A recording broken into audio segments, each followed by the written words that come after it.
Good morning all of you. हम लोग continue next topic पे आते हैं। अभी तक हम लोगों ने इसका क्लासिफिकेशन ही किया है कि ट्रांसफॉर्मर हाउ मेनी टाइप से क्लासिफाइड किया जा सकता है। There are different categories of the classifications, और एक एक क्लासिफिकेशन का हमें थॉरोली स्टडी करना है, बहुत डीप स्टडी करना है, जिससे कि जो भी हमारा ऑब्जेक्टिव टाइप क्वेश्चंस हो या और कॉन्सेप्चुअल क्वेश्चंस हों, सबके सब जितने भी डाउट हों सब क्लियर हो जाए। ठीक है, एंड हमें कभी भी ऑब्जेक्टिव पढ़ने की ज़रूरत ही नहीं पड़े। ठीक,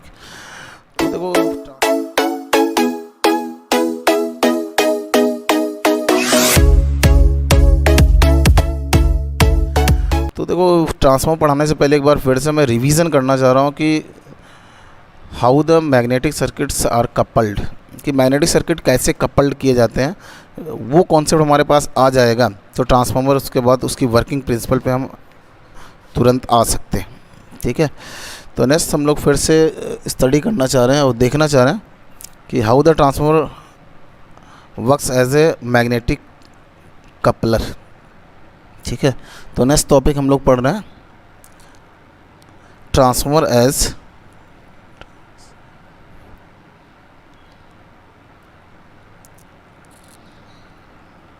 कपलिंग सर्किट।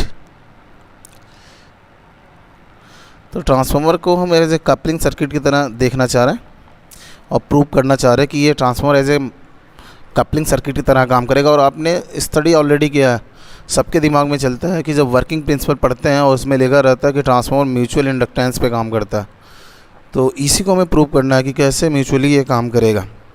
तो मैग्नेटिज्म पे गए हैं हम, और मैग्नेटिज्म की टॉपिक से एक टॉपिक की स्टडी करने चले हैं transformer as a coupling circuit, और देखना यहीं से आपके पूरे कॉन्सेप्ट क्लियर हो जाएंगे कि कैसे transformer as a coupling circuit की तरह काम करता है।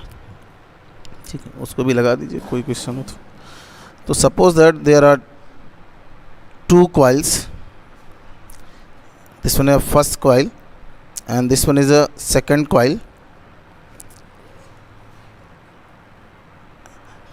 and the first coil having N1 number of turns and second coil having Na2 number of turns. The current in the first coil is given by the I1 and the current in the second coil is given by the I2.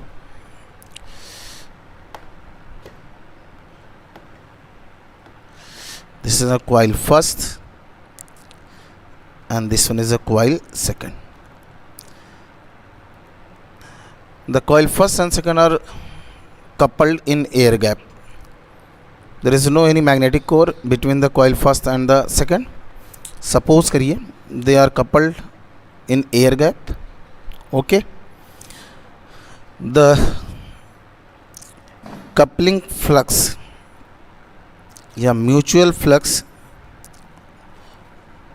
और coupling flux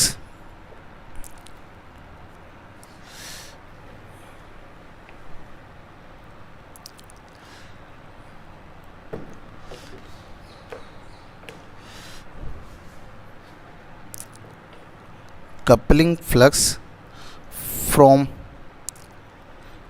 coil 1 to coil 2 is given by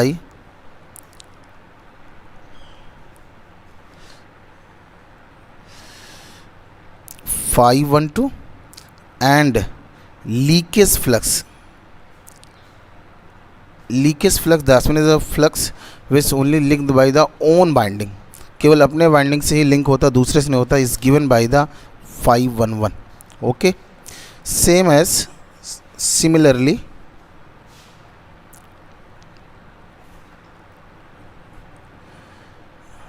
mutual flux और coupling flux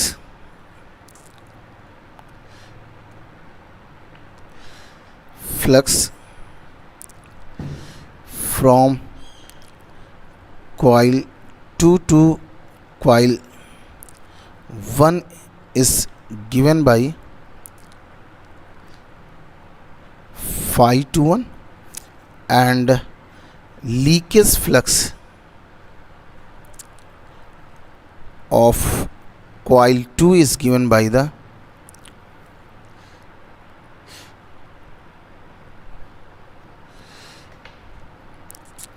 phi22. Okay, the flux which linked from one coil to the second coil called the mutual flux,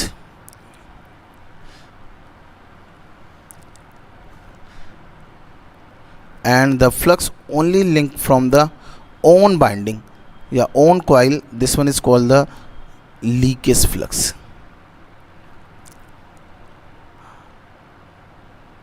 तो already हम लोगों ने इसकी study किया है कि जब किसी कॉइल में करंट पास होगा तो वहाँ एमएमएफ आएगा, और एमएमएफ आने के बाद वहाँ पे फ्लक्स इंड्यूस होगा, और जो फ्लक्स वहाँ पे डेवलप होगा वह फ्लक्स, उसका कुछ पोर्शन आपका लिंकेज में चला जाएगा और कुछ फ्लक्स उसका लीक में चला जाएगा। तो हमने यहाँ पे लिख लिया कि जो पहले कॉइल से दूसरे कॉइल में लिंक हो रहा है उसको phi12 phi21 and same as leakage flux phi11 और सेकंड कॉइल का phi22 रिप्रेजेंट कर दिया। Okay, any doubt? कोई डाउट है?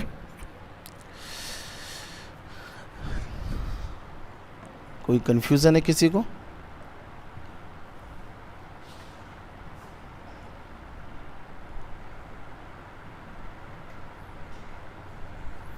तो नेक्स्ट हम लोग आते हैं, अब इसका प्रूफ देना है कि transformer as a coupling circuit की तरह काम करेगा। तो now according to the Faraday's law,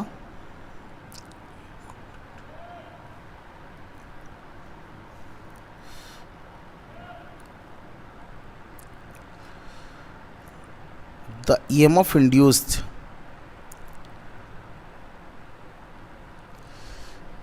in second coil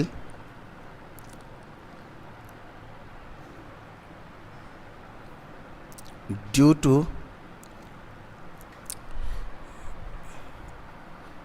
E2 is given by the Na2 del phi12 upon del t. This is our first equation. This one is the EMF induced in the second coil due to the mutual flux. Okay, and the same EMF equation also can be written in the terms of mutual inductance and given by E2 equal to the m del I1 upon del t. Any doubt? This one is equation number second. The first equation of the EMF induced in the second coil is given by with the help of the transformer action and also known as Faraday's law, and second is given by the mutual inductance according to mutual inductance, and E2 is given by the m del I1 upon del t. Now the secondary is open one, therefore we can say both EMF having equal magnitude,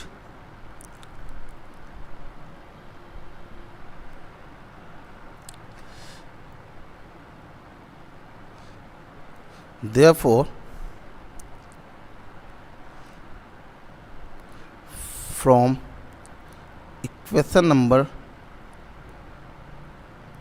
1 and 2 both are equal one, therefore they can be written as Na2 del phi12 upon del t is equal to the m del I1 upon del t. Any doubt? Where Na2 is the number of turns in the second coil and m is the mutual inductance. Okay, and this again can be written as, rewrite the equation again. M is given by the Na2 del phi 1 2 upon del T. Okay, this one equation number 3. Okay, similarly for coil first के लिए, अभी ये हमने second के लिए किया, first के लिए सिमिलरली सेम एज हम लिख सकते हैं, M is given by the N1 del phi 2 1 upon del T. The mutual flux in the third equation 1 2 2, and for the coil first the mutual flux from 2 to 1. तो therefore similarly हम equation लिख सकते हैं कि M is equal to the N1 del phi 2 1 upon del T. Any doubt?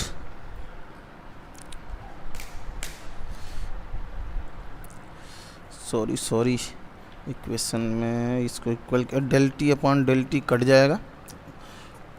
Okay इसमें phi del phi 1 2 upon del I1, and this one is equal to the del M is equal to the N1 del phi 2 1 upon del I2. Okay, rewrite the equation. Then after the solving the equation can be written as M is equal to the Na2 del phi 1 2 upon del I1 for the second coil, and for the first coil M is equal to the N1 del phi 2 1 upon del I2. Okay, कोई doubt?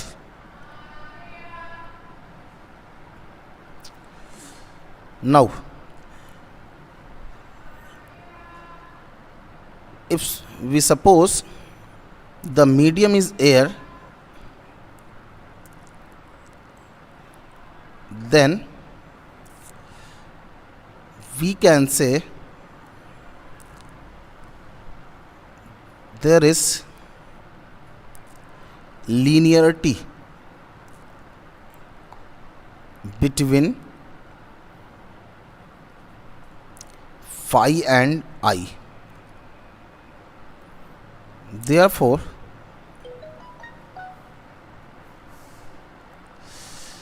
equation number 3 and 4 again rewrite as M equal to the Na2 phi 1 2 upon I1, and again M is for the fourth equation N1 phi 2 1 upon I2. Any doubt? Any doubt?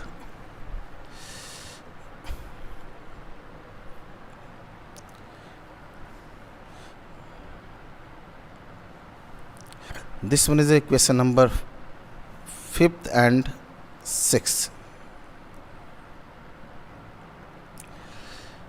तो already हम लोगों ने पढ़ा है कि mutual inductance M is given by the K under root L1 L2. इसी को हमें प्रूव करना है, और जहाँ पे हमने पढ़ा M is the mutual inductance, इस इक्वेशन को हमें प्रूव करना है, and K is the coupling coefficient, and L1 L2, these are self inductance of coils.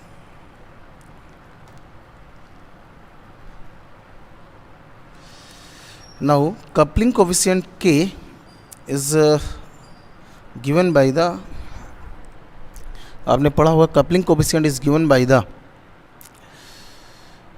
phi 1 2 upon phi 1. That's mean phi 1 is the total flux developed by first coil,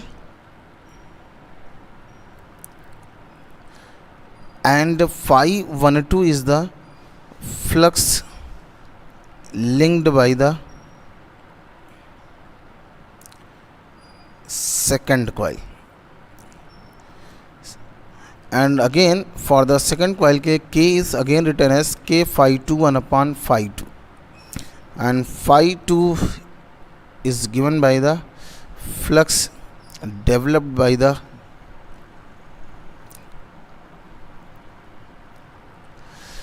coil second, and phi 2 1 flux linked by first coil.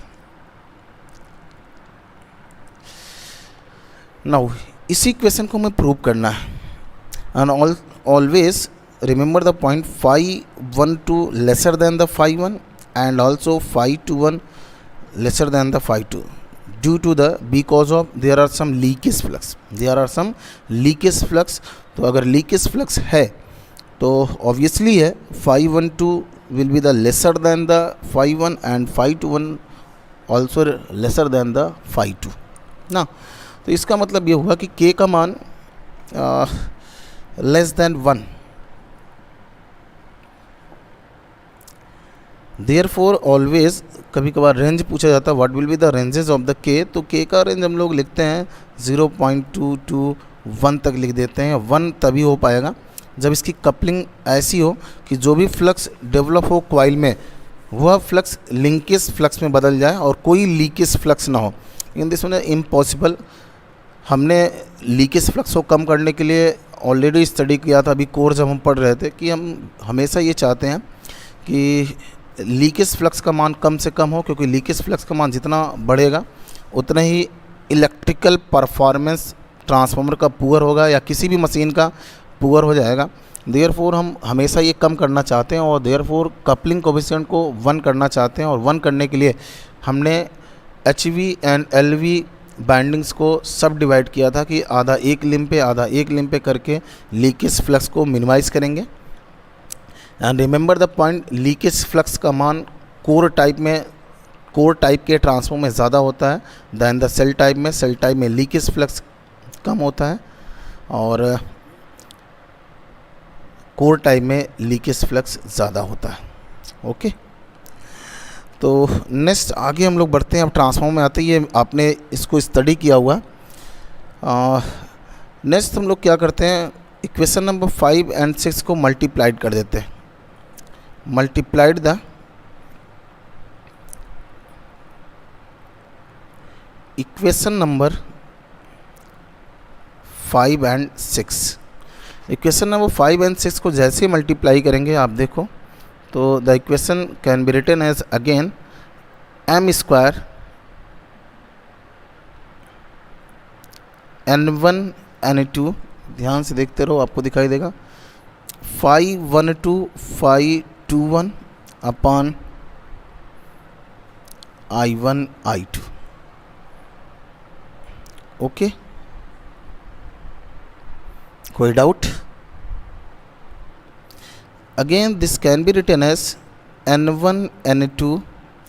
phi 1 2 can be written as k phi 1 and phi 2 1 can be written as k phi 2 upon I1 I2. कोई doubt? Again this one written as m square n1 n2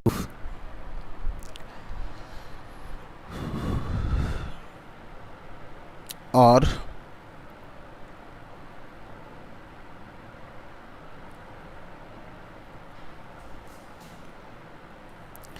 n1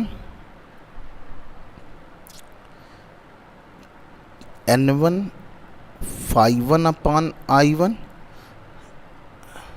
and n2 phi 2 upon I2. And already हमने study किया है कि L is given by the psi upon I, flux linkage upon I, and psi is given by the n phi upon I. तो अगर first coil का study करना है तो L1 is given by the n1 number of turns and this one of phi 1 upon I1 एंड L2 is written as n2 phi 2 upon I2. तो this one again rewrite m square is given by the k square L1 L2 and lastly m is given by the k under root L1 L2। तो देखो ये proved हो गया कि transformer या दो अगर मैग्नेटिकली कपल्ड सर्किट है तो वहाँ पे जो म्यूचुअल इंडक्टेंस का मान होगा this one is given by the m is equal to k under root L1 L2। और ऑलवेज अगर म्यूचुअल कपलिंग ज़्यादा रखना है तो k का मान टेंस टूवर्ड्स द यूनिटी लेके जाइए, लेकिन k tends towards the unity तभी पॉसिबल है कि you have provide the path for flux. तो देयरफॉर हम ट्रांसफार्मर को जब डिज़ाइन करेंगे तो उनके पाथ उनको इस तरह डिज़ाइन करेंगे कि जो फ्लक्स पैदा हो उसको पाथ मिल जाए। दैट्स मीन कोर यूज़ करेंगे और जो भी फ्लक्स होगा कोर पे सुपर इम्पोज होके एक कॉइल से लिंक होते हुए सेकंड कॉइल में लिंक हो जाए। बट यही जब हम इंडक्शन मोटर पढ़ेंगे तो वहाँ पे एयर गैप देना होगा, और जब एयर गैप देना होगा तो वहाँ पे हम maximum value of the coupling coefficient नहीं अचीव कर पाएंगे। क्यों? क्योंकि हमें एयर गैप देना, और एयर गैप अगर हमने दे दिया है तो लीकेज फ्लक्स का मान बढ़ेगा, और अगर लीकेज फ्लक्स का मान बढ़ेगा तो लीकेज रिएक्टेंस भी बढ़ेगा। ओके, तो देखो ट्रांसफार्मर प्रूव हो गया कि ट्रांसफार्मर एक कपलिंग सर्किट है, और यहाँ पे जो कपलिंग होता है with the help of the mutual inductance M के द्वारा होगा। एक सर्किट का फ्लक्स दूसरे सर्किट से लिंक हो गया, all the energies and power transfer किया जाएगा from one circuit to the another circuit with the help of the mutual inductance. इसी कपलिंग कॉइल्स में अगर हम वोल्टेज को भी अप्लाई करके भी चेक कर सकते हैं कि what are the voltage equations of the coupling circuits. तो कपलिंग सर्किट्स का अगर वोल्टेज इक्वेशन भी हमें पढ़ना है तो उसको भी हम लोग स्टडी कर सकते हैं। ओके, बट अब हम लोग आते हैं ट्रांसफार्मर पे, और ट्रांसफार्मर का प्रिंसिपल स्टडी करते हैं, और ट्रांसफार्मर का ईएमएफ इक्वेशन डिराइव करते हैं। ट्रांसफार्मर का कंस्ट्रक्शन शायद हम लोगों ने पढ़ लिया है, तो अगर स्टडी करना है तो फिर से कंस्ट्रक्शन भी फिर से स्टार्ट कर सकते हैं कि what are the basic construction of the transformers.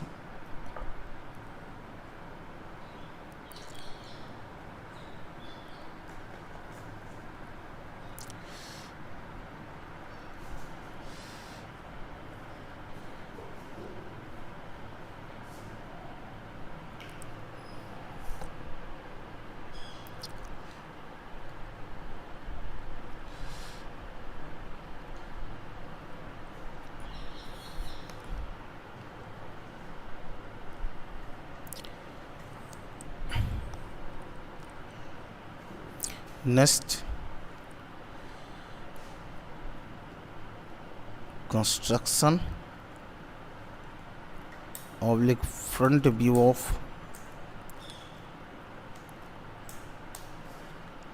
Transformers.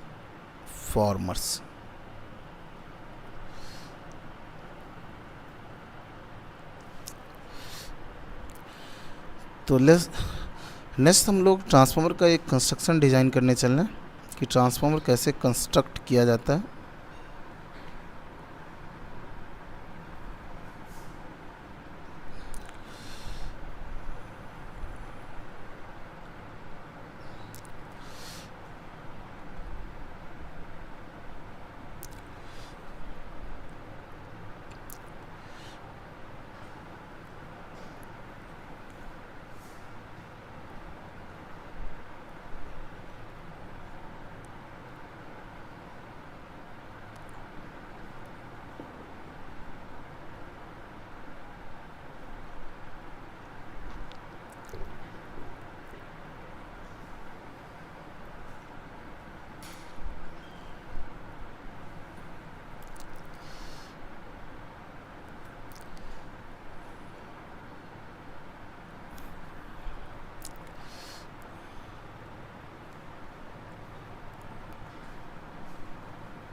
this one all about the construction of the transformer, and this one a front view.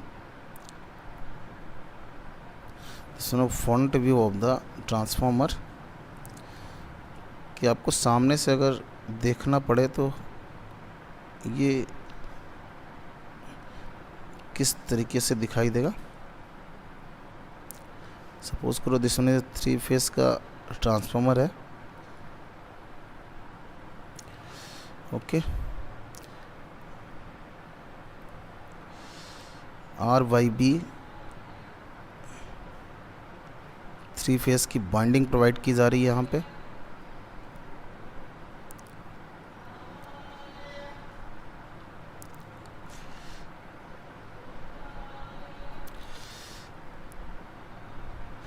किसी ने गया, किसी ने दीपांजलि। टर्सरी वाइंडिंग MB में होती है, उसका नाम दिया जाता है, होती नहीं है, नाम दे देते हैं।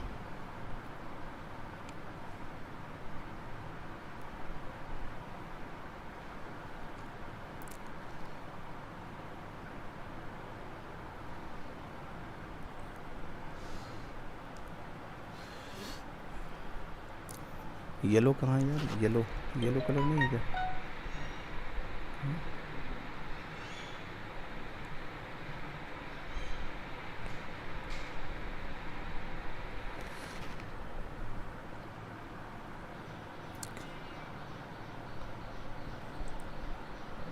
इस तो येलो कलर।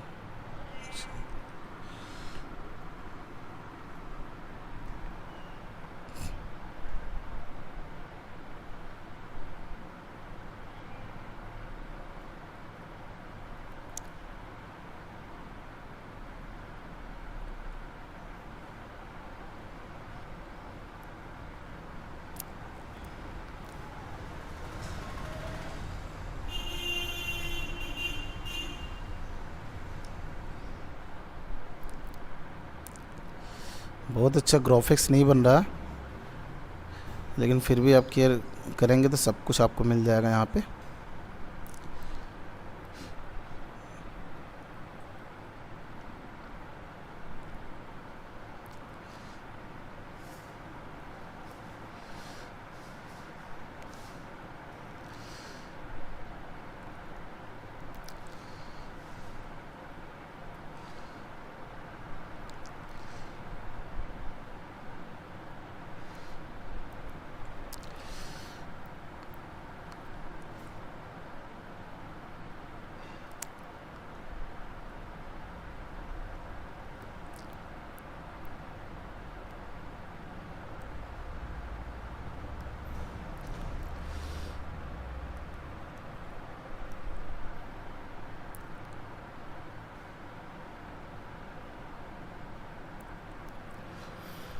ओके, बाइंडिंग भी आपको दिख गया। This one is R phase का, this one is LV winding and this one is HV winding, and this one is Y phase का, this one is LV, this one is HV, this one is B phase का, this one is LV, this one is HV. There are two windings in the transformers. One is called the high voltage and second is called the low voltage. Somewhere is a tertiary also used for the special purposes. उसका भी discuss बाद में होगा।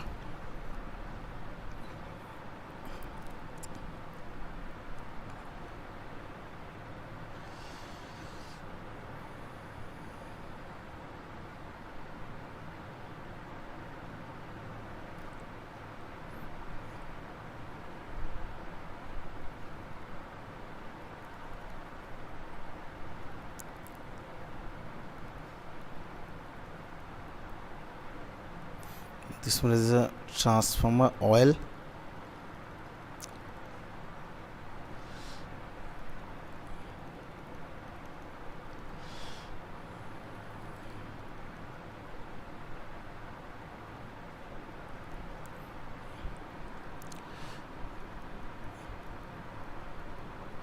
Transformer oil used in the transformer for the cooling as well as insulation purposes.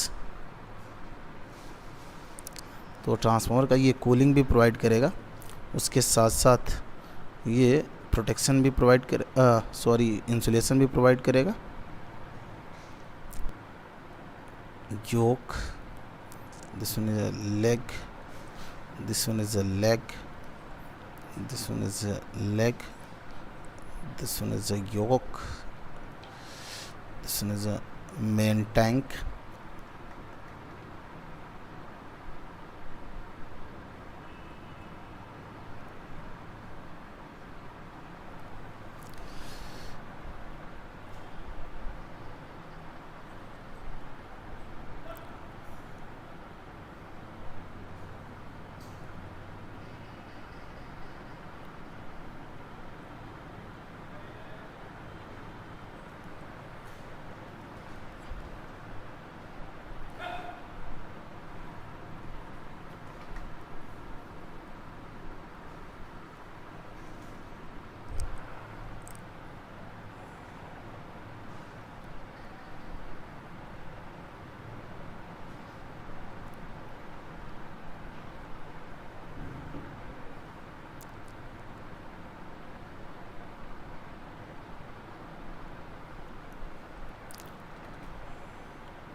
If this transformer is a star with grounded and star with grounded, then this one is a HV bushing,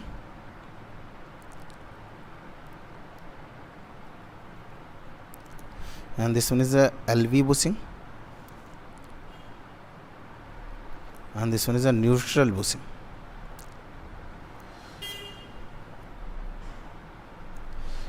And this one is a conservator, this one is a breather,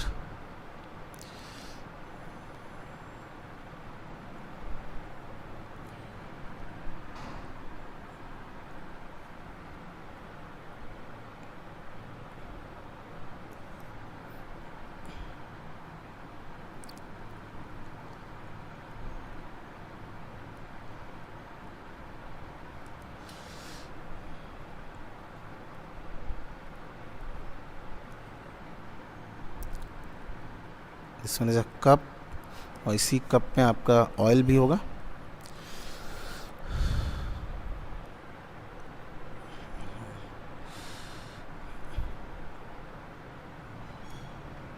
not responding आ रहा था।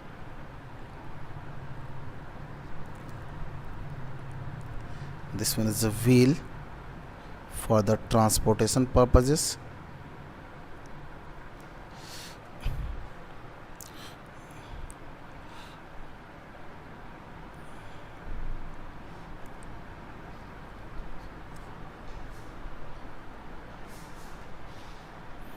Prince Kumar, conservator पूरा तेल से नहीं भरा रहेगा, 2/3 भरा रहेगा, 1/3 उसको वैकेंट रखा जाएगा जिससे कि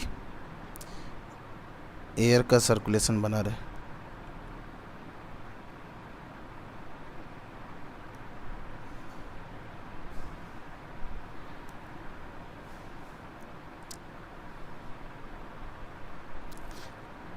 HV winding away from the core होगा Prince Kumar, and LV winding near to the core होगा। अगर आप HV को कोर के पास लेके जाओगे तो इंसुलेशन ग्रेडिंग बढ़ानी पड़ेगी और कास्ट ऑफ द कोर बढ़ जाएगा। आराम से HV को भी हम कोर के पास में ले सकते हैं, लेकिन आपका कैपिटल एक्सपेंडिचर बढ़ेगा। Okay,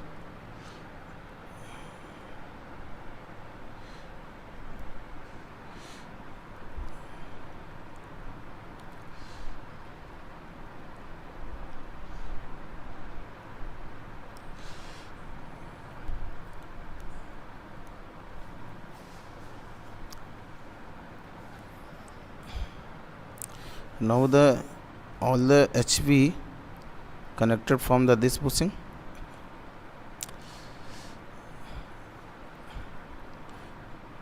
HV connected from the HV bushing,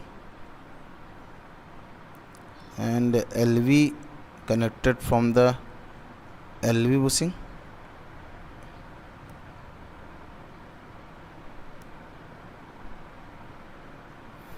and the stop point connected from the neutral bushing, and neutral bushing again connected from the delta earthing.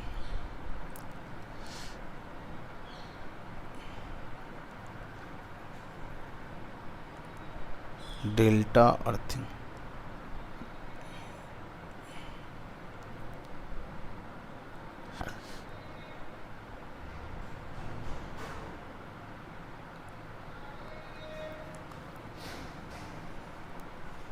Okay.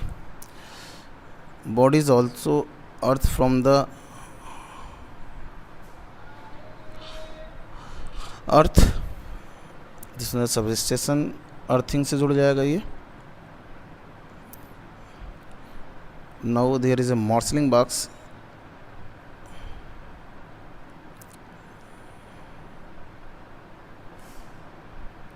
near to the main tank of the transformer.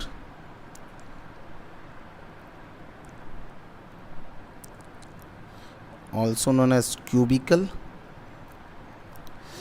Here is some auxiliary protection, WTI, OTI.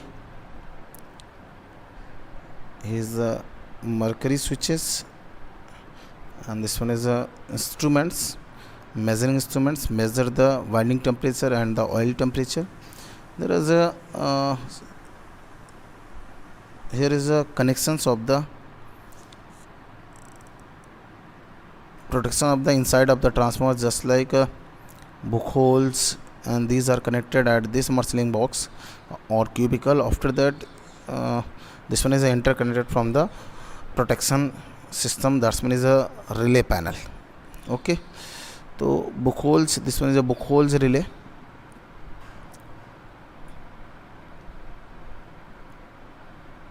This one is a gas actuated relay, and provide the alarm and tripping both when there is a short circuit or any abnormalities occur inside of the transformer. Transformer के अंदर कोई भी होगा तब उस पर वो protection provide करेगा.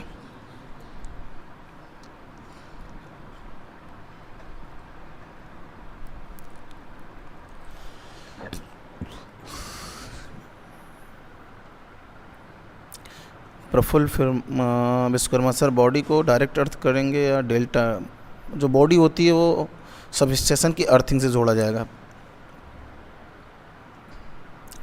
प्रिंस कुमार OLTC वहाँ पे लोकेट किया जाएगा जहाँ पे ऑनलोड टैप चेंजर हो. अभी ऑनलोड टैप चेंजर हमने यहाँ पे शो नहीं किया है और दिखा भी सकते हैं. ऑयल स्पेस भी उतना नहीं है, तो OLTC ऐसे प्लेसेस पे यूज़ होगा जहाँ ऑनलोड टैप चेंजर हो. मैंने यहाँ ऑनलोड टैप चेंजर की बात नहीं की है, तो देयरफॉर हमने कोई यहाँ पे बात नहीं कर रहा हूँ. ठीक है, तो यहाँ पे बाइंडिंग का जो होगा आपके पास, इसका हम लोग फीडबैक लेके चलते हैं और RTD थर्मोकपल के हेल्प से, और ये ले जाके हम लोग WTI उसके साथ साथ एक यहीं पे RTD और हैंग कर देते हैं ऑयल का टेम्परेचर लेने के लिए OTI से, कि टेम्परेचर का फीडबैक जाता रहे. With the help of the RTD resistance temperature detector और thermocouple,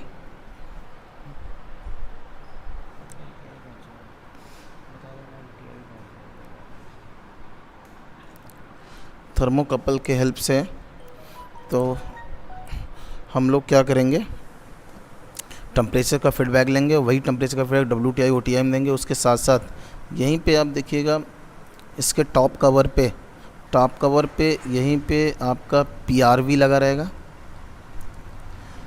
PRV use for the protection purposes, pressure relief valve या PRD कहीं कहीं बोला जाता है, रिलीफ डिवाइस.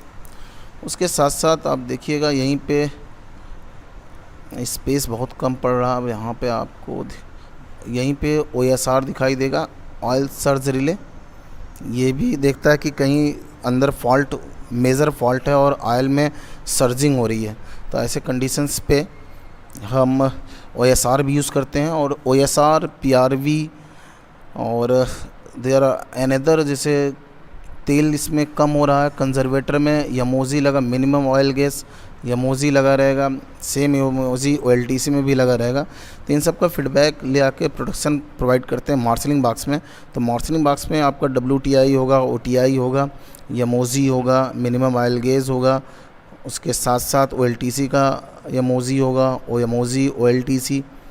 ओके, तो इनसाइड ऑफ द ट्रांसफार्मर जो भी फॉल्ट होगा उसको प्रोटेक्ट करने के लिए हम लोग उसके बगल में ही मार्शलिंग बॉक्स रखते हैं और उसी में सबका टर्मिनल ले आके कनेक्ट करते हैं। फिर यहाँ से हम रिले पैनल में कंट्रोल रूम में लेके जाते हैं।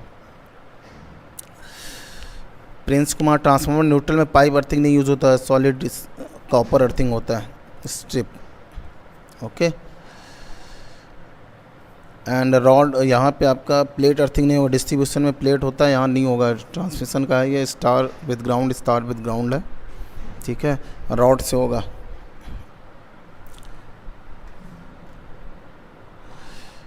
धर्मेंद्र कुमार विश्वकर्मा, मैक्सिमम टेम्परेचर किसका होता है, WTI और OTI? टेम्परेचर तो वाइंडिंग का ज़्यादा होगा क्योंकि लॉस वाइंडिंग हो रहा है। उस पर्टिकुलर टेम्परेचर को, वाइंडिंग के टेम्परेचर को हम डिसिपेटेड ऑयल में करते हैं, तो वाइंडिंग का टेम्परेचर ज़्यादा होगा देन द ऑयल से। ओके,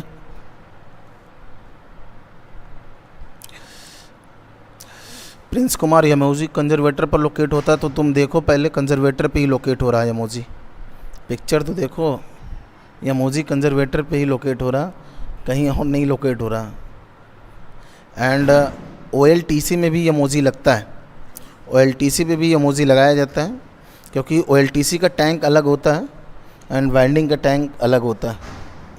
ओके, तो this one is the overall construction है आपका ट्रांसफार्मर का। जो फ्रंट व्यू है, फ्रंट से दिख रहा है कि क्या क्या इसमें चीज़ें लगी रहती हैं प्रोटेक्शन पर्पज़ के भी, उसके साथ साथ आपका वर्किंग प्रिंसिपल के लिए भी।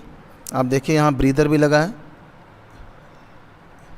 ब्रीदर यूज़ किया जाता है फॉर द ब्रीदरिंग पर्पज़। जैसे हम लोग जब काम करते हैं, हाँफते हैं, तो गर्म हवा अंदर से बाहर, बाहर से ठंडी हवा अंदर जाती है। सेम एज़ यहाँ पे भी वही काम होगा, ब्रीदिंग होगा। लेकिन ब्रीदिंग में मॉइस्चर कंटेंट नहीं जाना चाहिए, नहीं तो ट्रांसफार्मर ऑयल का डाइलेक्ट्रिक स्ट्रेंथ बहुत रैपिडली बहुत पुअर हो जाएगा। देयरफॉर उसको रोकने के लिए हम लोग यहाँ पे सिलिका जेल यूज़ करते हैं। This one is a moisture absorber है, ये मॉइस्चर को एब्जॉर्ब कर लेता है एंड ड्राई एयर अंदर जाता है। Okay,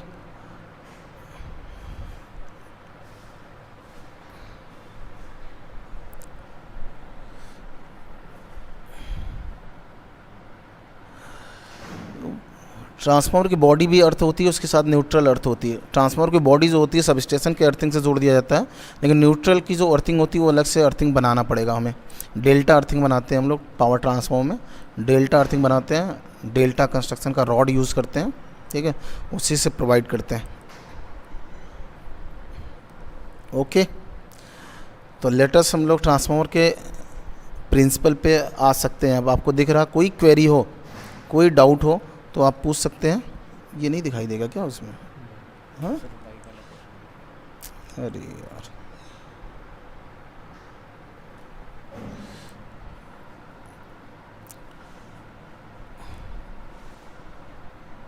this one is a silica gel. Okay, any query, कोई क्वेश्चन है किसी का? तो देखो यहाँ रेडिएटर भी लगा है। रेडिएटर हम लोग कूलिंग पर्पज़ के लिए यूज़ कर रहे हैं कि जिससे कूलिंग रेट बढ़ जाए। जितना कूलिंग रेट अच्छा रहेगा, जितना ही जल्दी हीट डिसिपेट हो जाएगा इन्वायरमेंट में, उतना ही आप ट्रांसफार्मर का ज़्यादा से ज़्यादा यूटिलाइजेशन कर सकते हो। अगर इसका टेम्परेचर राइज ज़्यादा हो रहा है तो आप उसके ऊपर बहुत ज़्यादा लोड प्रोवाइड नहीं कर सकते हो। देयरफॉर ट्रांसफार्मर के ऊपर कूलिंग फैंस लगे रहते हैं। रिमेंबर द पॉइंट, आपके ट्रांसफार्मर की रेटिंग 3 कारणों से घटती है। अगर आपने इसका टाइप OLTC यूज़ किया, टाइप पोजीशन आप बढ़ा रहे हो, तब भी ट्रांसफार्मर की रेटिंग कम हो जाएगी। अब उसके फुल लोड पे कभी ऑपरेट मत करिएगा। पावर फैक्टर अगर लोड का बहुत पुअर है तब भी आप इसके फुल लोड पे ऑपरेट मत करिएगा। उसके साथ साथ अगर इसके फ़ैन गड़बड़ है तब भी आप इसका फुल लोड पे यूटिलाइजेशन नहीं कर सकते हो।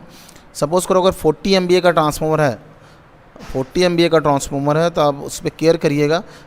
जब उसकी कूलिंग ON AN होगा, that's mean oil natural, air natural, तब आप उसमें मैक्सिमम 22 MVA ज़्यादा लोड नहीं डाल सकते। लेकिन जैसे जैसे आप लोड डाल रहे हो वैसे वैसे कॉपर लॉसेस बढ़ेंगी और हीटिंग होगा, और जैसे जैसे हीटिंग होगा वैसे वैसे कूलिंग फ़ैन आपको चालू करने पड़ेंगे।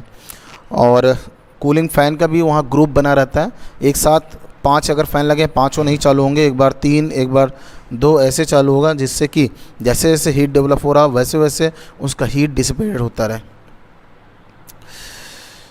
राहुल यादव आपने पूछा कंजर्वेटर और मेन टैंक के बीच में जो आपका बुकोज रिले लग रहा है, इसका एंगल क्या होता है? तो ये प्रोबेबली आप 5 से लेकर 7 अंश 8 अंश तक यूज़ करते हैं। 5 डिग्री, 7 डिग्री, 8 डिग्री ऐसे यूज़ किया जाता है, ठीक है। और इस बुकोज रिले में आपका मरकरी स्विच रहेगा कि जैसे ही ट्रांसफार्मर के अंदर कोई फॉल्ट होगा, यहाँ से एयर बबल्स पास होंगे और ये ऊपर की तरफ कंजर्वेटर की तरफ जाएंगे, और जब कंजर्वेटर की तरफ जाएंगे बीच में बुकोज रिले मिलेगा और वो एयर के बबल्स मरकरी स्विच से कोलाइड्स करेंगे और उसका पोजीशन चेंज होगा। तो वो एक अलार्म के लिए यूज़ होगा और दूसरा आपका प्रोटेक्शन के लिए यूज़ होगा।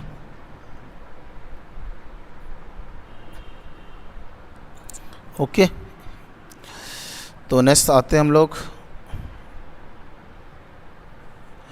दिनेश उपाध्याय, डेल्टा कनेक्शन में हार्मोनिकल कंपोनेंट कम से कम होंगे।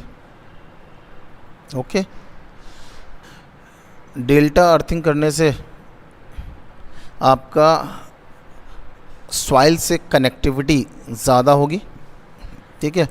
और जितना सॉइल से कनेक्टिविटी ज़्यादा होगी उतना ही अर्थ रेजिस्टेंस का मान कम से कम होगा, ठीक है।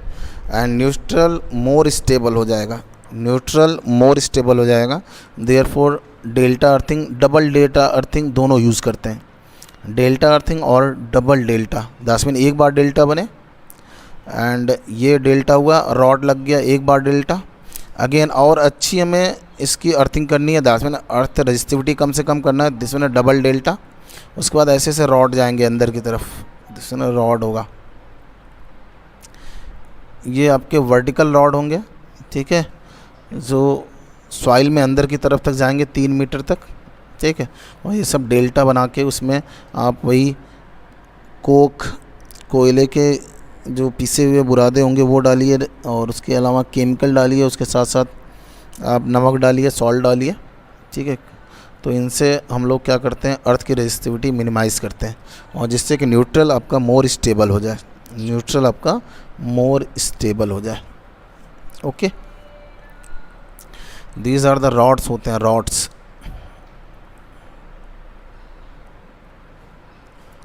पचहत्तर mm का या इससे ज़्यादा का यूज़ करते हैं, डिपेंड होगा कितना रेटिंग है, कितने साइज़ का वहाँ पे हमें रॉड लेना है।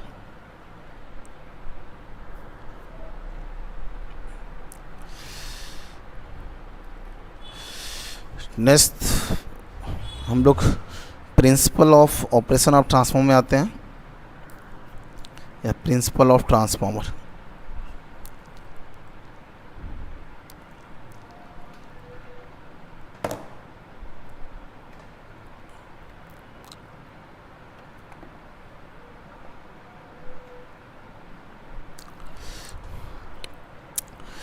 तो कपलिंग कोफिशिएंट का मान 1 करने के लिए उसका मैग्नीट्यूड 1 के करीब हो जाए, देयरफॉर हम लोग एक ब्रिज प्रोवाइड करेंगे, एक पुल प्रोवाइड करेंगे, जस्ट लाइक दिस वन, कि यहाँ पे सपोज़ करो रिवर है, यहाँ पे फ्लक्स आ गया है, फ्लक्स को जंप करके इस साइड में आना है, ठीक है।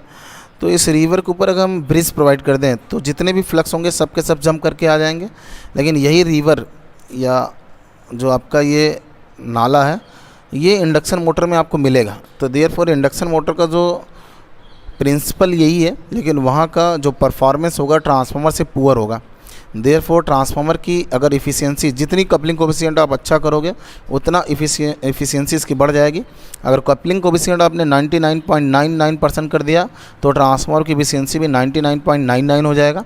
जितना आपने कपलिंग कोएफिशिएंट का मान कम किया उतना ही समझ जाइए आपके ट्रांसफार्मर की इफ़िशियंसी पुअर हो जाएगी। इसका मतलब फ्लक्स जो वन साइड से सेकंड साइड में जाना है, वन साइड से सेकंड साइड में जाना है, तो इसके लिए हमें कोर बनाना पड़ेगा और कोर इस तरह डिज़ाइन करना पड़ेगा कि all the fluxes of the first circuit super impose on the base और फॉर्मर या कोर, और यहाँ से पास होते हुए सेकंड कॉइल से वो लिंक हो जाए ना। तो यहाँ पे आपको समझ में आ गया होगा कि ट्रांसफार्मर में परफॉर्मेंस अच्छा मिल जाएगा, क्योंकि जितना भी फ्लक्स होगा एक साइड से दूसरे साइड में जंप नहीं करना है। उनके लिए हम रास्ता बनाएंगे 10 मिनट, यहीं पे हम ब्रिज बना देंगे और ब्रिज बना के वो नदी को या नाले को पार कर लेगा ना, क्योंकि ये स्टैटिक मशीन है। बट जैसे ही हम इंडक्शन मोटर के पास आएंगे, देखो वहाँ का भी कॉन्सेप्ट यहीं पे क्लियर हो जाएगा। अगर जिसको ट्रांसफार्मर आ गया उसको इंडक्शन मोटर एकदम सिंपल हो जाएगा। तो यहाँ पे स्टैटिक मशीन है तो हम ये ब्रिज या पुल बना देंगे और ब्रिज या पुल पे ये चढ़ के फ्लक्स एक साइड से दूसरे साइड में पास हो जाएगा। तो यहाँ पे 100% पास होने के चांस हैं। लेकिन जैसे हम इंडक्शन मोटर पढ़ेंगे तो वहाँ पे एयर गैप रहेगा, और एयर गैप है तो ऑल द फ्लक्सेस, जितने भी फ्लक्स हैं वह एक साइड से दूसरे साइड में पास नहीं हो पाएंगे। एक साइड से दूसरे साइड में ये पास नहीं हो पाएंगे, क्योंकि यहाँ पे आपका एक रिवर है या नाला है, कैनाल है, कुछ भी है, तो फाई सेम यहाँ पे नहीं आ पाएगा। तो इंडक्शन मोटर में भी ये केयर करना पड़ेगा कि एयर गैप लेंथ कम से कम हो, क्योंकि एयर गैप लेंथ जितना ज़्यादा होगा, जैसे यहाँ पे आप जानते हो, आप तो खुद गांव के अगर जो होंगे जानते होंगे, हम लोग तो बचपन में ये सब करते थे, जंपिंग करते थे इधर से उधर कूदने का। तो अगर 100 लोगों को यहाँ से यहाँ जंप करना है, इस पार से उस पार, केवल 80 लोग यहाँ से यहाँ जंप कर पाए तो इसकी इफ़िशियंसी भी 80% ही होगी। लेकिन अगर आपने यहाँ से 100% पीपल्स सबके सब क्रॉस कर गए one place to the another side में, और तो यहाँ बोला जाएगा परफॉर्मेंस इज़ द या इफ़िशियंसी इज़ द 100%। तो देयरफॉर 100% परफॉर्मेंस पाने के लिए हमें कोर यूज़ करना पड़ेगा, और कोर का मटेरियल ऐसा हो कि वो मिनिमम रिलक्टेंस प्रोवाइड करे फ्लक्स को पास करने के लिए। अगर आप देखो, ये भी है, आप जानते होंगे गाँवों में कहीं कहीं लकड़ी का पुल बना दिया जाए या ऐसा पुल बना दिया जाए जिस पे चढ़ के उस पार जाना हो, तो कुछ लोग डर के मारा 100 लोग आए, कहें नहीं, 2 लोग कहेंगे नहीं जाएंगे भाई, हम नहीं जा पाएंगे क्योंकि मुझे डर लग रहा, मैं गिर गया तो क्या होगा। तो इसका मतलब उसका रिलक्टेंस ज़्यादा है, उस ब्रिज का रिलक्टेंस ज़्यादा है। तो इस तरह से आप रिलक्टेंस डिज़ाइन करिएगा कि रिलक्टेंस कम से कम हो, सबको आसानी से पाथ मिल जाए एक स्थान से दूसरे स्थान पे जाने के लिए। ठीक है, तो देयरफॉर ट्रांसफार्मर के प्रिंसिपल पे हम लोग जब बात करेंगे तो वहाँ पे हम कोर यूज़ करेंगे, और कोर यूज़ करेंगे तो कोर का मतलब बस यही है कि जो फ्लक्स फर्स्ट कॉइल में पैदा हुआ है इसको हम मिनिमम रिलक्टेंस प्रोवाइड करके दूसरे साइड में जाके लिंक करवाना चाह रहे हैं। और हमारे लिए बेनिफिशियल स्टैटिक मशीन है तो बेस या फार्मर यूज़ करने में कोई प्रॉब्लम नहीं होगी। लेकिन जैसे ही हम इसको एज ए इंडक्शन मोटर पढ़ेंगे तो कोर को बीच से तोड़ देंगे 2 जगहों पे ना। लेकिन अभी ट्रांसफार्मर पढ़ना है तो यहाँ पे हमें कोर को तोड़ने की ज़रूरत नहीं होगी, काटने की ज़रूरत नहीं होगी, क्योंकि कोई भी रोटेटिंग बॉडी यहाँ पे नहीं है। तो देखो, यही आपके पास ये फर्स्ट कॉइल है, इसको हमने बेस प्रोवाइड कर दिया, एंड ये सेकंड कॉइल है। अब देखो यहाँ पे जो फ्लक्स पैदा होगा इसके लिए हमने पाथ प्रोवाइड कर दिया, और इस तरह पाथ दिया कि मिनिमम रिलक्टेंस दे रहा। 100% अगर फ्लक्स लिंक हो गया फर्स्ट कॉइल का सेकंड का, इसका मतलब इसका कपलिंग कोएफिशिएंट 1 है और इसकी इफ़िशियंसी भी 100% होगी। लेकिन this one is ideal one, ये आइडियल केस हो सकता है, नेवर पॉसिबल कि जितने भी फ्लक्स फर्स्ट कॉइल ने इंड्यूस किए हैं, डेवलप किए हैं, वह all the fluxes linked by the second coil, और सेकंड कॉइल ने जितना फ्लक्स डेवलप किया है all linked by the first coil. ये आइडियली हो सकता है लेकिन प्रैक्टिकली पॉसिबल नहीं है। तो हम लोग कहते हैं 99% लिंक हो गया, तो इसका मतलब उस ट्रांसफार्मर की एफिशिएंसी 99% है। ओके, और जैसे हम इसी को पढ़ेंगे एज ए इंडक्शन मोटर, तो देखो इंडक्शन मोटर में यही डिफरेंस है, केवल यही डिफरेंस है। 20 से आप क्या करिएगा, इसको काट दीजिएगा, 20 से इसको काटिएगा, यही आपका ट्रांसफार्मर है, उसी को हमने इंडक्शन मोटर बना दिया। ऐसे गैप आ गया, दो कट गया, और एक पार्ट को बोल दिया गया जो स्टेशनरी है उसको स्टेटर बोल दिया जाएगा, एंड दूसरे वाले पार्ट्स को हम लोग रोटर बोल देंगे, ठीक है। और 2 बार एयर गैप आएगा, फ्लक्स को 2 बार रिलक्टेंस आएगा।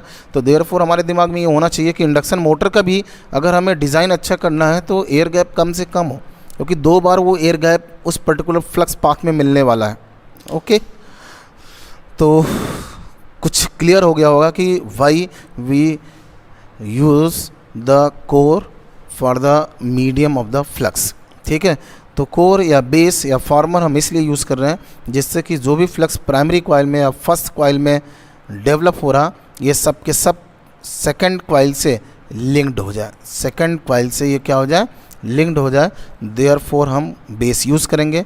लेकिन जैसे ही इंडक्शन मोटर में पढ़ेंगे 2 बार इसको हम कट कर देंगे, एक बार ऊपर एक बार नीचे, जिससे ये रोटेशन के लिए फ्री हो जाए। तो आपको समझ में आ रहा हो, 2 बार एयर गैप फ्लक्स पाथ को मिलेगा, तो देयरफॉर रिलक्टेंस बढ़ेगा, और रिलक्टेंस बढ़ेगा तो सबके सब क्रॉस नहीं कर पाएंगे। इसलिए इंडक्शन मोटर की एफिशिएंसी कभी भी 90% भी नहीं हो पाएगी। बहुत अच्छे से डिज़ाइन करोगे तब 90% हो पाएगा।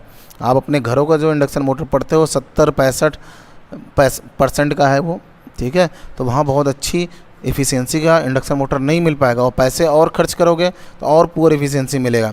और जितना एफिशिएंसी आप पुअर करोगे उतने आपके रनिंग बिल, मीटर जो लगे हैं ज़्यादा चलेंगे, और बिजली का बिल ज़्यादा देना पड़ेगा। ओके, तो फिर से लिखते हैं principle of transformer.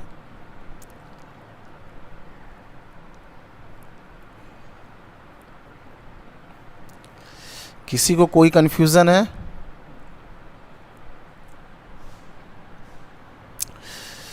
Rod, Praful Vishwakarma, rod जो होते हैं जीआई होते हैं, गैल्वनाइज्ड आयरन होते हैं, ठीक है। अजीत कुमार त्रिपाठी, यस, कैपेसिटी के अकॉर्डिंग अर्थिंग किया जाएगा। रॉड का डाया कितना होगा, जिसमें dependent the capacity of the transformer.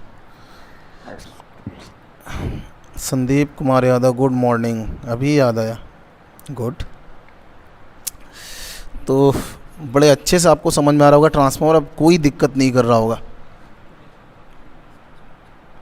मैंग Mishra, resistance की बात ना करो, रेजिस्टिविटी की बात किया करो अर्थिंग में। 1 ओम से कम कर लो, अगर रेजिस्टेंस का नाम कर लो, कम से कम हो जाए, 0 की तरफ जाए, ज़्यादा सही है। क्योंकि हम रेजिस्टेंस अर्थिंग नहीं कर रहे हैं यहाँ सॉलिड अर्थिंग कर रहे हैं ट्रांसफार्मर के पास में। वोल्टेज बहुत स्टेबल करना है, ठीक। फ्लक्चुएटिंग वोल्टेज नहीं चाहिए।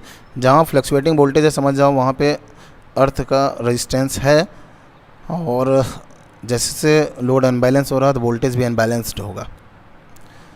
तो फिर से आ जाओ आप लोग ट्रांसफार्मर के प्रिंसिपल पे।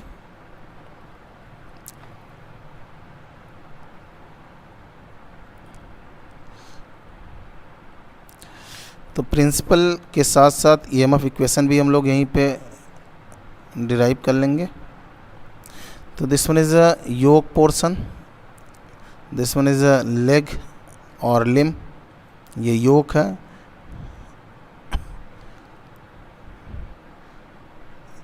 तो जब हम इसका प्रिंसिपल पढ़ते हैं तो हम ऑलवेज़ यही दिखाते हैं कि एक लिम्ब पे एक बाइंडिंग है, दूसरे लिम्ब पे दूसरा बाइंडिंग है, लेकिन प्रैक्टिकली हमने आपको बताया कि एक ही लिम्ब पे दोनों बाइंडिंग होंगे, HV LV दोनों होंगे, ठीक है। सब डिवीज़न होगा, आधा आधा डिवाइड हो जाएगा। ओके, तो this one is a first coil, और जिस कॉइल को हम लोग सप्लाई प्रोवाइड कर रहे हैं उसको प्राइमरी बोल दिया। दिस वन प्राइमरी है and this one is a secondary है। क्लियर है? मान लिया प्राइमरी में N1 टन्स है एंड सेकेंडरी में N2 नंबर ऑफ टन्स है। ओके, सप्लाई जो हमने दिया है वो साइनोसाइडल दिया है, V1 है। तो यहाँ से जो करंट सर्किट क्लोज है तो करंट फ्लो होगा, जहाँ भी सर्किट क्लोज होगा और सोर्स लगा हुआ वहाँ करंट फ्लो होगा, I1 है, ठीक है। मान लिया लेट फर्स्ट कॉइल में the EMF induce is given by the capital E1 and second coil में the EMF induce is given by the capital E2, ठीक। एंड सेकंड कॉइल में number of turns is N2, secondary opened है। Okay, तो देखो जैसे ही हम यहाँ पे सप्लाई प्रोवाइड करेंगे तो वहाँ पे एक करंट फ्लो होगा and current is given by the, always आपने पढ़ा होगा PD upon impedance. In the AC circuits, the current is given by the potential difference upon the impedance. Okay, potential difference upon impedance, बहुत care करिएगा।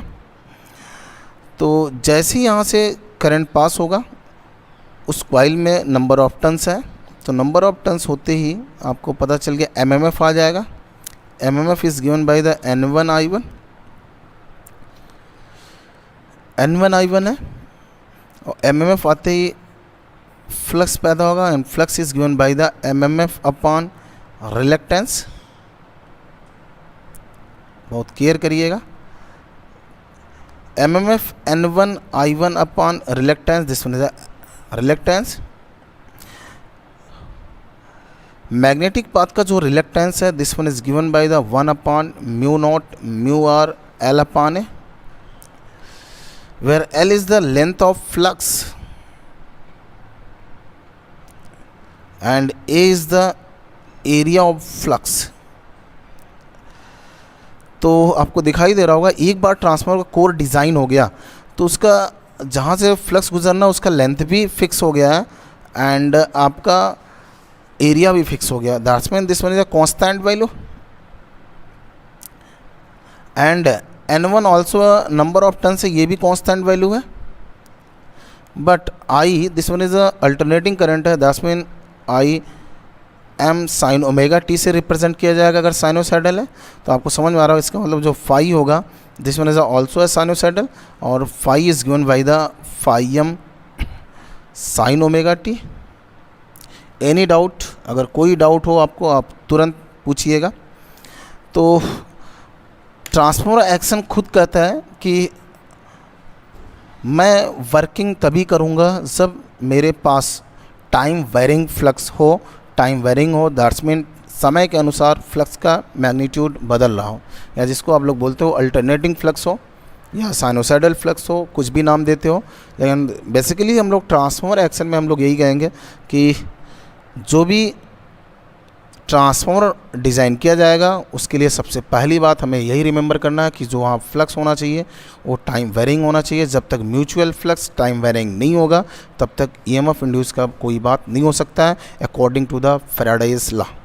ठीक है, तो current flow हुआ, बहुत रिमेंबर, एक एक पॉइंट्स को बहुत केयर करिएगा। तो फैराडेज लॉ से, फैराडे लॉ कहते हैं कि किसी भी कॉइल में ईएमएफ इंड्यूस तभी होगा, जो उनका फर्स्ट नियम कहता है कि if there is a relative speed between the coil and flux. अगर कॉइल और फ्लक्स के बीच में रिलेटिव स्पीड है, दैट्स मीन कोई स्टेशनरी है और कोई चल रहा है और समय के अनुसार बदल रहा है, तो उन कॉइल्स में एक ईएमएफ इंड्यूस होगा, और उस ईएमएफ का मैग्नीट्यूड उन्होंने सेकंड नियम से बताया था, E is given by the minus N del phi upon del t. Minus sign indicates only is the कि जो ईएमएफ इंड्यूस होगा वो लेंज लॉ का पालन करेगा, क्योंकि लेंज लॉ कहता है कि सिस्टम में जो भी चीज़ें पैदा होती हैं, जो भी चीज़ें इंड्यूस होती हैं, वो अपने कारक का ही विरोध करती हैं। दैट्स मीन जिसने उस पर्टिकुलर क्वांटिटीज़ को इंड्यूस किया है, उसी क्वांटिटी का वो इंड्यूस्ड क्वांटिटी विरोध करेगा जिसके कारण उसकी उत्पत्ति हुई है। और जहाँ लेंज लॉ लगेगा वहाँ एनर्जी कन्वर्जन स्टार्ट होगा। Remember the energy conversion Lenz law के बिना पॉसिबल नहीं है ना। दैट्स मीन अगर आपको आगे बढ़ रहे हो आप और आपके विरोधी बढ़ रहे हैं तो समझ जाइए आप आगे बढ़ रहे हो, और आपकी आलोचना, आपका विरोध होना कम हो गया, इसका मतलब आप नीचे जा रहे हो। तो जितना आप आगे जाओगे उतना ही आपकी आलोचना होगी, और विरोधी जितना आपके ज़्यादा हो उतना समझ जाइए आप आगे बढ़ रहे हो ना। लेकिन किसी अनदर तरीके से नहीं, लेंज लॉ के तरीके से, कि जिससे आपकी उत्पत्ति हुई आप उसी का विरोध करिए। ठीक है, तो देखो अगर प्राइमरी कॉइल में हम ईएमएफ इंड्यूस का मैग्नीट्यूड फाइंड आउट करना चाह रहे हैं तो E1 is given by the minus N1, number of turns N1 माना है, माइनस N1, एंड फाई का मैग्नीट्यूड ऑलरेडी नीचे हमने लिखा है, this one written as phi M sine omega T. Okay, and again this one is written as E1 is given by the minus n1. Derivative करते हैं phi M sine omega T. Phi M is a constant value, phi M बाहर आ गया. Sign omega T का आप अगर औकलन कर रहे हैं तो ओमेगा भी बाहर आ जाएगा. साइन ओमेगा टी आपका कॉस में कन्वर्ट हो जाएगा, कॉस ओमेगा टी. कोई डाउट, कोई कन्फ्यूज़न? एंड ओमेगा आपको पता है, omega is written as 2 pi f is written as omega. Any confusion?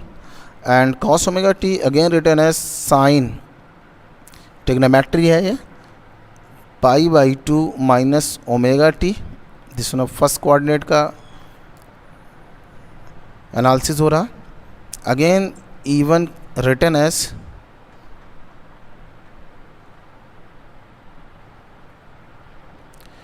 E1 is written as, उसी को फिर से मैं लिख रहा हूँ क्योंकि सेकंड स्लाइड में आ रहा तो आपको थोड़ी सी कन्फ्यूज़न होगा. Minus n1 phi m 2 pi f and this one is sine pi by 2 minus omega T. And इसको हम लोग फिर से लिख सकते हैं 2 pi f phi m n1 sine omega T minus pi by 2.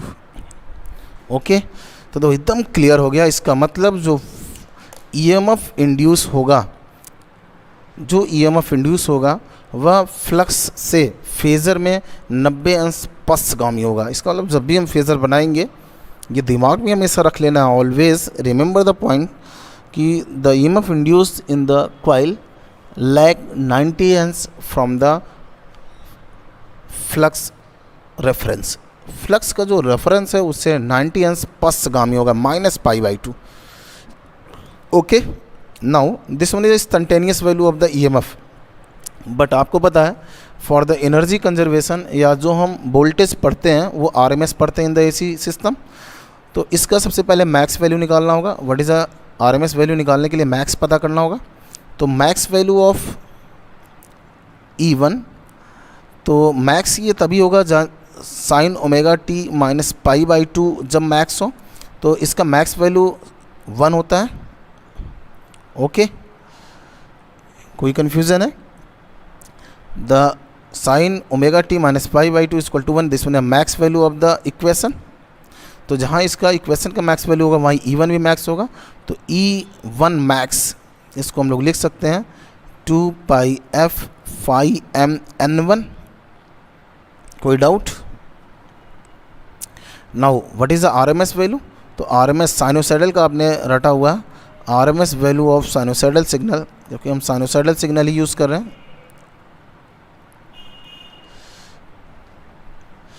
How much?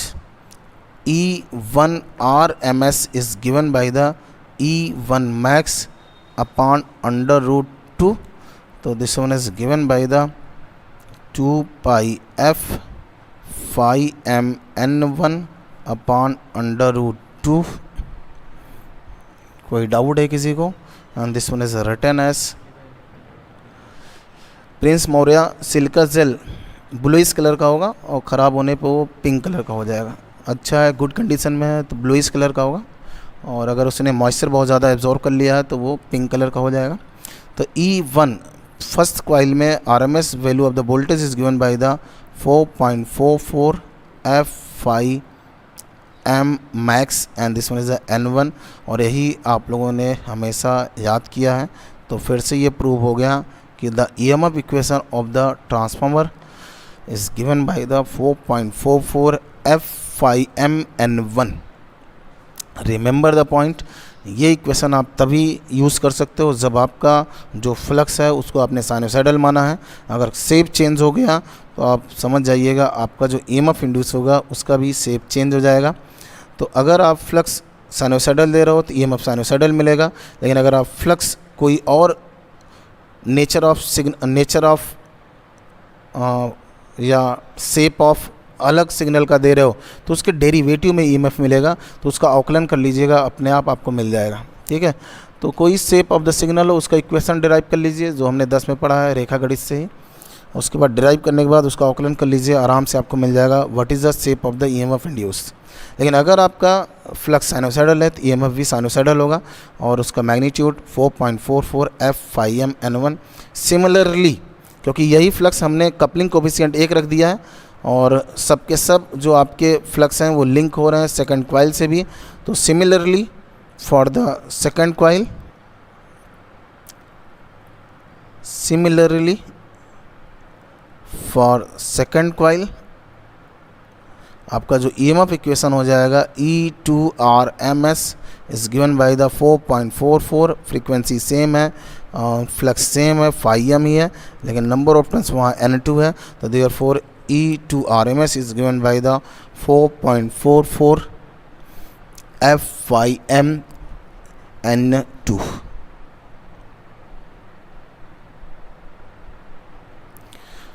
तो this one is a working principle या प्रिंसिपल ऑफ ट्रांसफार्मर था along with the voltage equation of the transformer था।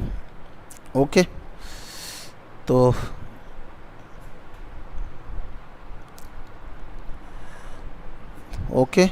तो नेक्स्ट थोड़ा सा और आगे आते हैं जिसमें आपने पढ़ा होगा ट्रांसफॉर्मेशन रेशियो, ये सब पढ़ लेते हैं, फिर टॉपिक को फिनिश करेंगे आज यहीं पे। तो E1 is given by the, अब RMS नहीं लिख रहे हैं, रिमेंबर कर लीजिएगा कि जो भी EMF इक्वेशन लिखा जा रहा है वो RMS में है, क्योंकि एनर्जी कंजर्वेशन में RMS वैल्यू सपोर्ट करता है। 4.44 F∅m/n1।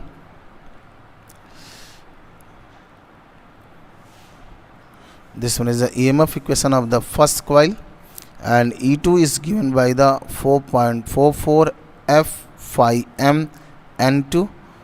तो अगर इसको हम डिवाइड कर दें, E1 upon E2 is given by the N1 upon N2। तो this ratio is known as the transformation ratio।